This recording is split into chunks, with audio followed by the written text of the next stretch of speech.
పప్పా నువ్వు బాగా చదువుకోవాలి, లేదు అంతే నూకుద బెల్లలాగా అయిపోతావు. బెల్ల ఎవరు?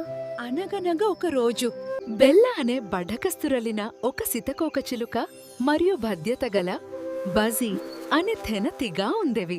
శుభోదయం బెల్ల. నేను తెన సెక్కరిస్తున్నాను. ఎందుకు అంత పని బజీ?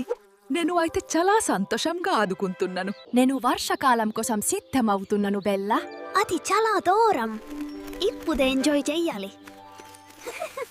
ఒకరోజు ఆకాశం మబ్బులతో నిండిపోయింది. గాలి బలంగా వేచింది. వర్షం మొదలయ్యింది.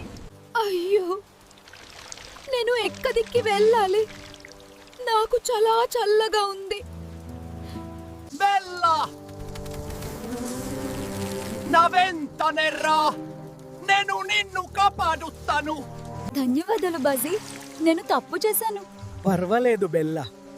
ఆనందం ముఖ్యం, కానీ బాధ్యత కూడా అవసరం. ఆ రోజు నుండి బెల్ల ఆనందంతో పాటు బాధ్యత కూడా నేర్చుకుంది.